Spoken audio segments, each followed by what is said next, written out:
took me a long time to figure it out, and I have the only video on the internet with this tip. Hi and welcome to ULMX, Universal Language Media Exchange. I'm Matthew Blunt. Here we are today in Pfuhl, in Neu-Ulm, on Baggersee. In this video we're going to be talking about the American accent, how to sound American.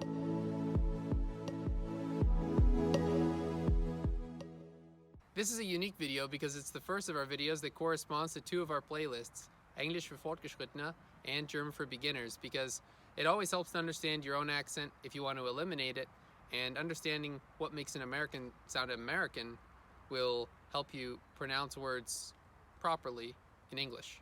And just an FYI from our sponsor today, the ULMX app is now available for iOS devices on the App Store for iPad and iPhone, and iPod Touch if you still have one of those. So let's get into it. What makes an American accent sound so American? There are three main letters I want to talk about in this video: R, L, and Z, and the way that they're pronounced that really makes it sound American. We'll start with the word for train or the city in Switzerland, Zug. An American would probably pronounce this as Zug. Zug. Americans really don't understand that Z in German starts with a TS sound, t. And you might also hear Americans pronounce two as zwei. The next letter I want to talk about is L. The difference between the German L sound and the American L sound is where you put your tongue on the roof of your mouth. For the German L sound, it's more in the middle, L. And in American, it's right up behind the teeth, L. In the word Ulm, the city where ULMX is from, an American would probably pronounce it like Ulm. Ulm. Ul. You just have to move your tongue a little bit further back and then you sound German. Or if you want to sound American, just move your tongue a little bit further up and you'll sound American. I've just got word from the producer that in Minnesota, the city Ulm is pronounced Ulm. Ulm.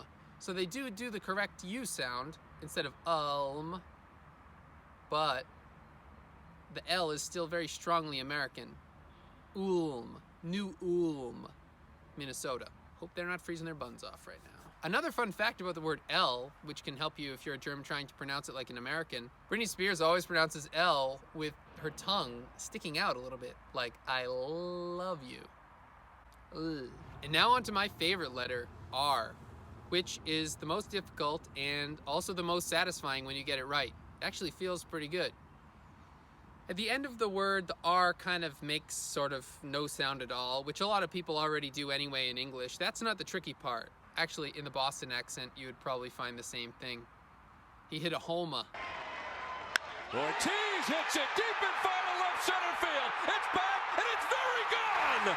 He hit a homer. A two-run walk-off home run for Dave. Which is a homer.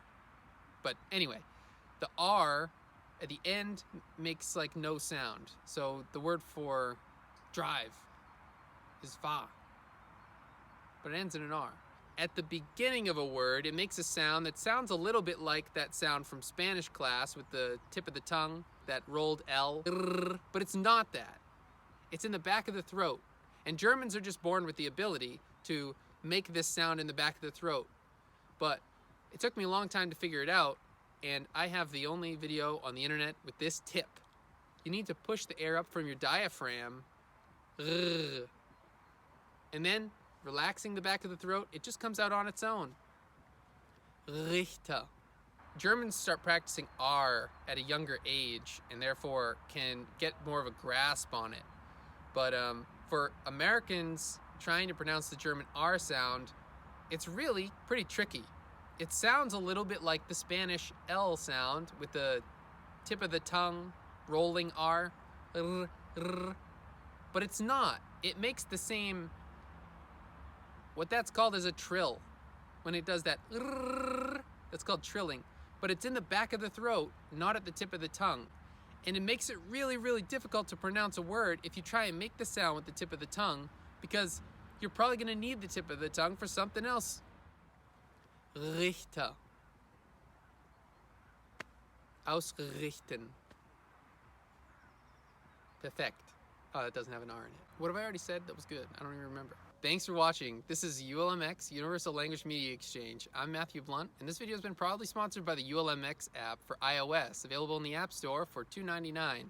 English für Fortgeschrittene. Do the quick exit, subscribe, like, comment.